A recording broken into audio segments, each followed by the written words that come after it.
Oh boy. Yeah, uh, this is a movie.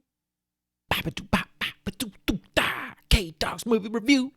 The Watchers is directed by Ishana Shyamalan and stars Dakota Fanning, Georgina Campbell, and Olwen Fouray. A young artist gets stranded in an extensive, immaculate forest in Western Ireland, where, after finding shelter, she becomes trapped alongside three strangers, stalked by mysterious creatures each night. I knew very little about this movie going into it. I saw that it was directed by M. Night Shyamalan's daughter, I think, in her directorial debut, and that it was a horror movie about four people trapped in the woods in this small house. It is based on a book, which I haven't read, but the premise seemed pretty good. I try to avoid watching trailers nowadays because a lot of them seem to spoil things. So I just went into it knowing very roughly what it was about. And M. Night Shyamalan, he's he's a director. I wasn't really excited about the fact that it's his daughter directing this one. I was excited that it's not him directing it. I guess I was a little interested to see how she would do. So, again, based on the premise, went in with okay expectations, not really knowing what to expect about the director. And I actually saw and read a few reviews before actually seeing this because I saw it a little late. And people were saying that it's okay. It's not terrible, but it's not great either. So I had sort of mid expectations. I try and formulate my own opinions, but curiosity got the best of me. So I sat my ass down in the theater and I watched this. And I gotta say, I don't really agree with the mid tier reviews for this. I think this is way worse. I had a horrible time with this movie. I do not think it is good at all. I don't want to be a contrarian or a hater for a hater's sake, but this movie is pretty fucking awful. I'll start with my positives for the movie first, because there really aren't that many.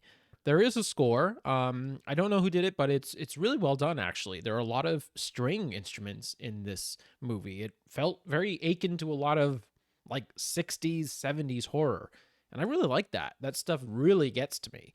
So that was pretty nice to see, and it's competently shot. Few ways in which the camera moves, which I really liked, especially given what the movie is about. And it had a beginning, middle, and end. That's really all I have for it. I really did not like this movie at all. I won't say it's on the level of like dog shit. I'm getting more and more annoyed recently with mid to low tier horror movies because I love the genre, and it's just unfortunate seeing these mid to low tier movies that I'm never going to think about again.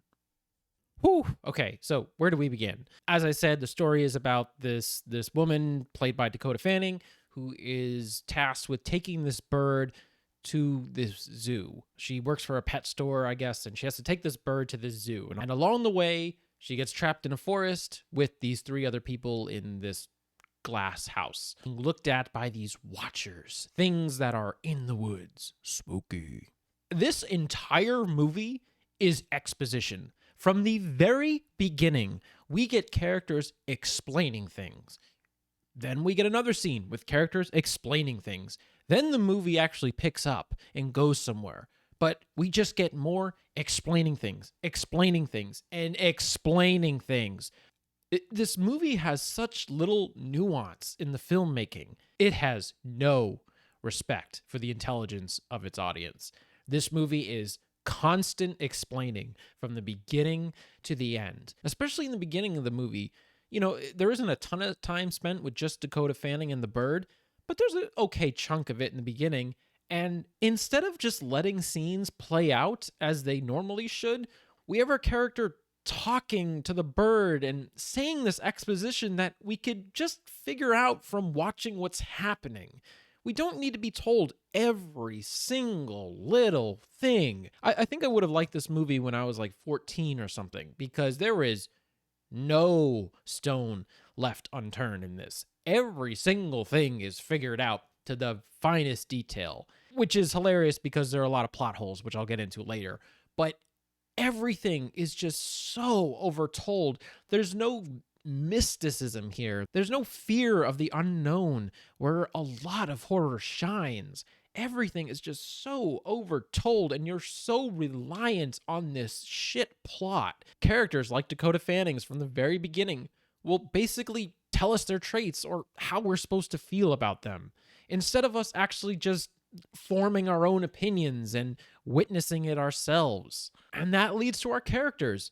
They're fucking boring. Of the four main characters trapped in this house, you see her in the trailer, the older woman. It's funny that she plays the exposition character in a different horror movie that I saw earlier this year. I'm forgetting it now. I think it was Tarot. But she plays that same character again here. She is the exposition lady, the older, wiser one who's been in this house for longer, and she just won't stop talking about the rules and things that we should be discovering as time goes on, like a regular movie. Yes, I know this is based on a book, but the way in which someone reads a book and takes in that information is different from a movie. We don't have to be constantly given information in the form of dialogue.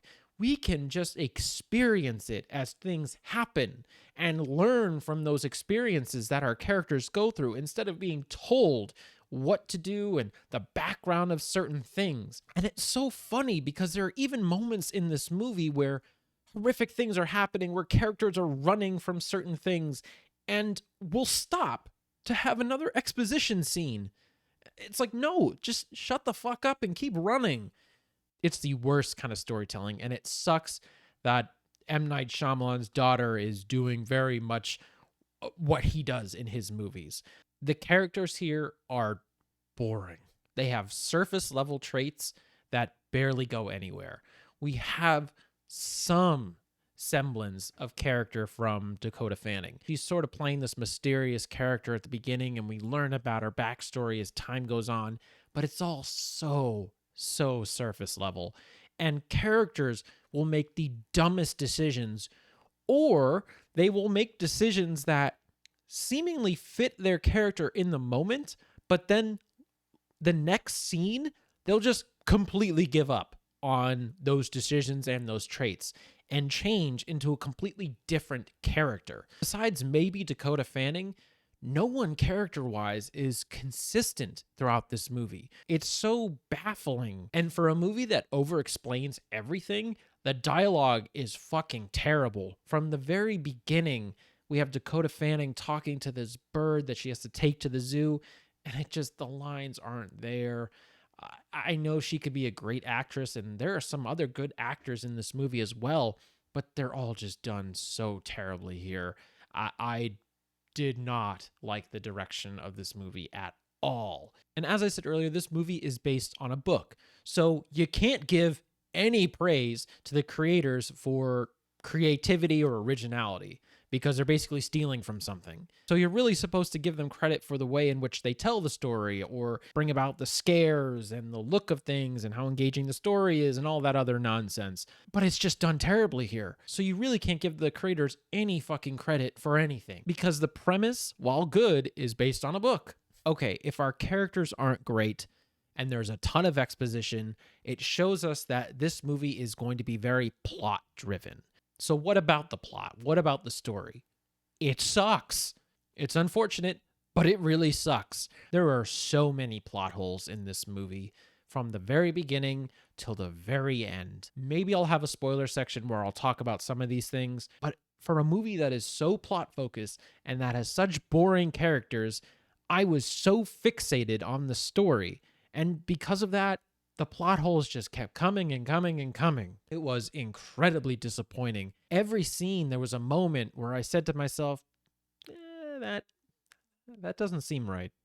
And as I said, especially for horror movies, you can't be too nitpicky about plots, because it's about the imagination and fear of the unknown and all that other stuff. And as I said before, if you have a relatively well-written story with great characters, you can forgive plot holes. If you are invested in the movie emotionally, you can really forgive plot holes. But in this, I wasn't invested emotionally at all. And so because of that, I just I pointed out so many stupid fucking things. As I said, this movie has zero nuance to it till the very end. This ending is just so tacked on. I think this movie probably could have been half an hour, 40 minutes, and been way better because it's about the half hour, 40-minute range where things really start to go downhill. And the third act just keeps going and keeps going. It's like the creators watched Lord of the Rings and thought, "Hey, let's have endings like that. Everyone likes that movie, right? Let's do a Return of the King ending and make it last for like 5,000% longer than it needs to." It's so weird that this ending feels like it goes on forever, where we learn every fucking detail of everything, because this movie, I think, it's under 2 hours, I think. And the ending of this movie reeks of self-indulgence, for lack of a better word right now. The creators think you're watching the most emotional, epic thing of all time, when in reality, I just found it cringy. Again, no spoilers, but it'll do the thing where we're cutting to scenes that we've already seen in the movie, and it's supposed to be this big emotional moment, but I felt nothing during those scenes earlier. So I doubly don't feel them during the climax. This is labeled as a horror fantasy movie, but I will say that I unfortunately didn't really find any of the movie scary at all. Without spoiling, the design of the Watchers are pretty cool, and I do really enjoy the forest aesthetic. As I said earlier, I think I would have really enjoyed this movie when I was a teenager, because a lot of this is really surface level stuff. Everything is over explained till the very end. Characters are while having a background, they're very surface level. So we get some instances where we learn a bit about them, but they don't really go anywhere with it. There is a good amount of, I don't know if symbolism is the right word, but they include a lot of imagery that is very on the nose with regards to what the movie is about. I feel like, again, this is a very early filmmaker making this for people who aren't really used to watching movies. To give an example from a different movie, Madam Web, for example, right? That movie surrounds and is set in the Spider-Man universe. So throughout the movie, they have a lot of spider web imagery. Like it's very surface level. And so that's sort of what I relate a lot of the symbolism or metaphors in this movie to. I get what you're doing, but with this terrible plot and these awful characters, it just kind of comes off as cringy. Okay, so overall, I wouldn't waste your money with this one. I would wait until it's on whatever streaming service it gets kicked to in a month or two. It's not a horror movie. I would say this is more of a thriller. It definitely has horror elements, but I don't really think it's scary at all. I wasn't really scared. So again, it's more of a thriller fantasy. It is an overtold, exposition-filled, emotionless slog. Yes, it has all the beats of a regular movie, but it really fails to do anything interesting or exciting with its good premise. The score is good, and the cinematography, while not great, is fine. It's a pretty looking forest that they're trapped in. I wouldn't waste your time with this one, especially in movie theaters. I always have to continuously ask myself, who was this movie made for, or what are you supposed to get out of this? Am I supposed to enjoy the character drama? Well, there really aren't any characters that I enjoy in this. Am I supposed to enjoy the plot and the storyline? Well, this story is filled with holes, and it ultimately overtells itself to a point where I am bored of hearing information. Are the shots beautiful or horrific enough to enjoy them in an artistic sense? No, definitely not. Is the acting so hammy or the kill so creative that we're just supposed to sit back and have fun with it? Not for this one. So really, at the end of the day, you have a soulless movie that can't engage me on any level. And for that, I fucking hated it.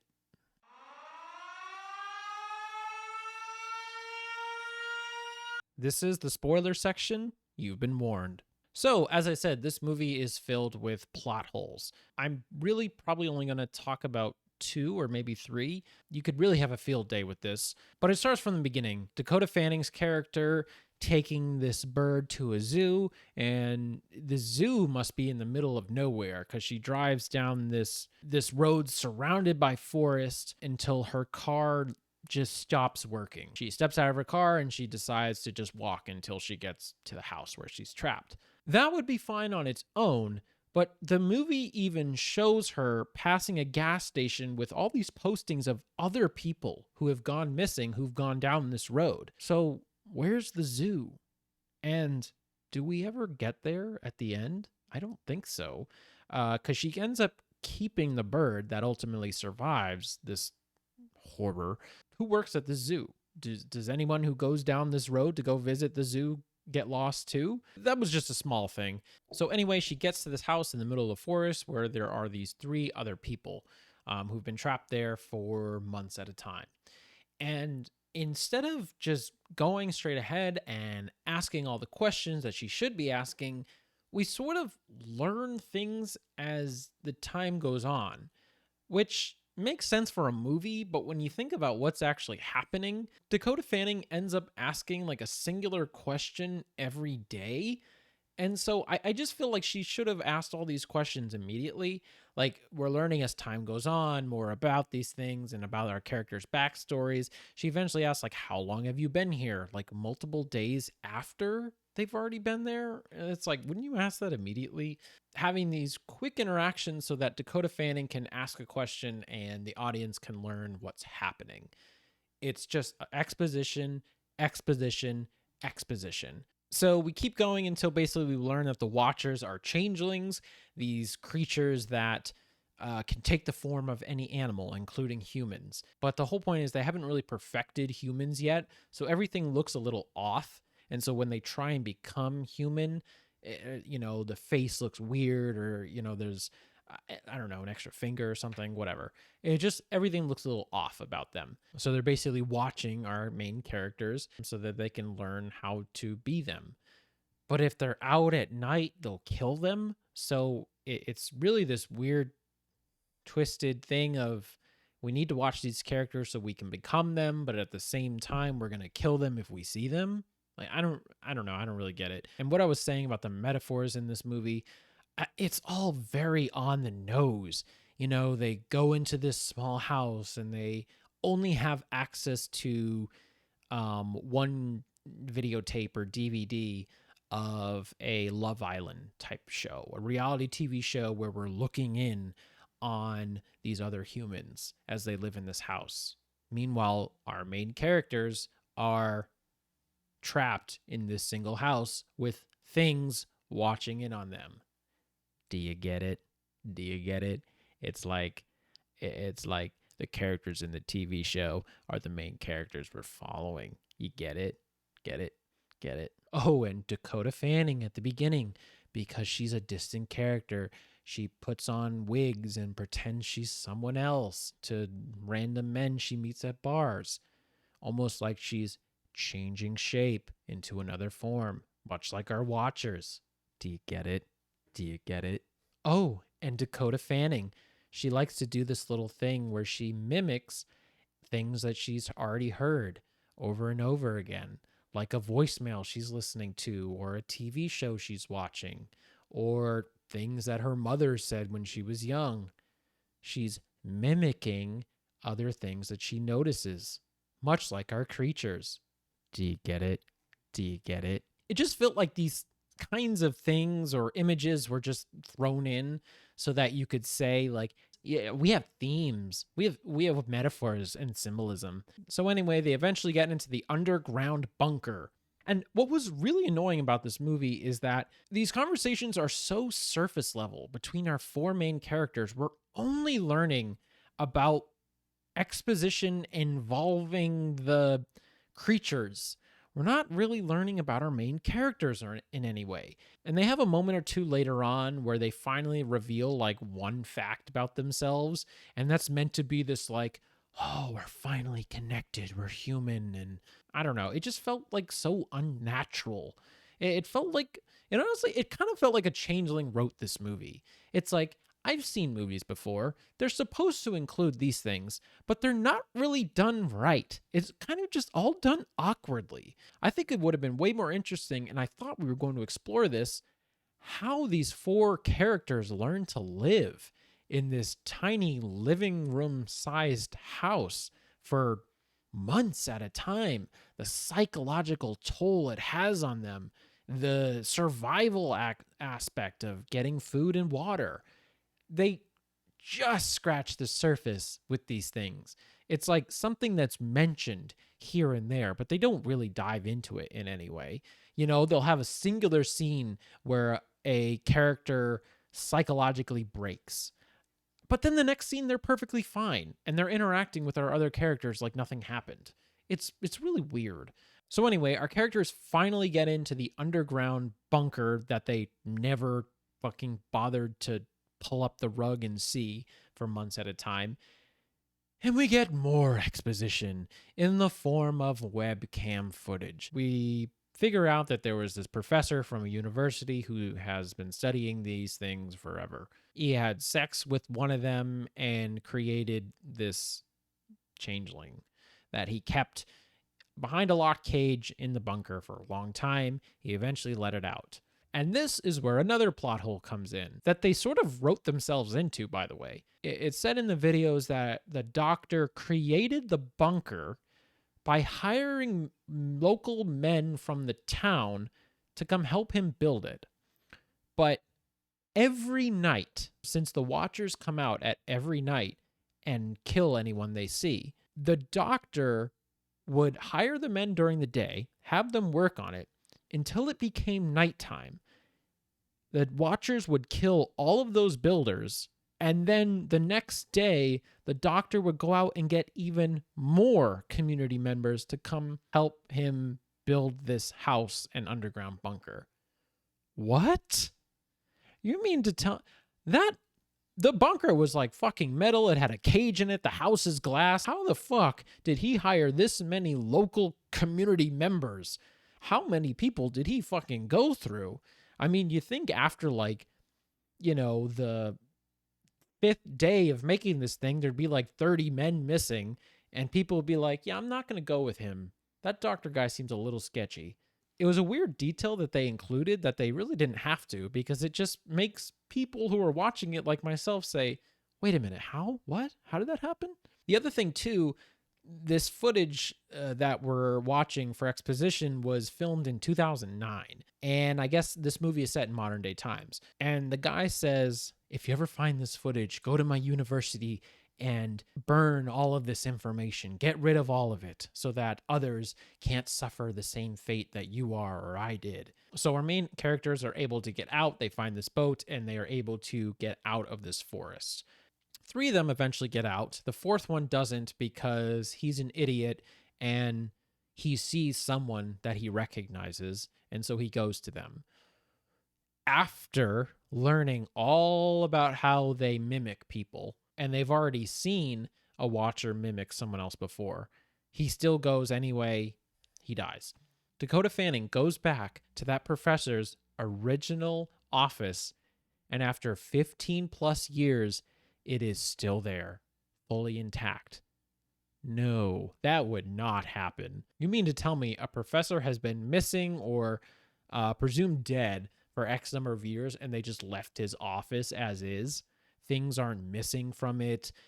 Information hasn't been stolen from it. It hasn't been repurposed. And it's not like it's a tiny little room. It's a big fucking office. Yeah, retail is expensive, man. A school would have torn that shit down immediately and repurposed it. They have this throwaway line. I think they say like, oh, a bunch of the students crowd-funded keeping his stuff here or something like that. No, that wouldn't happen. So yeah, like most Shyamalan films, our changeling director of this movie came up with their own twist.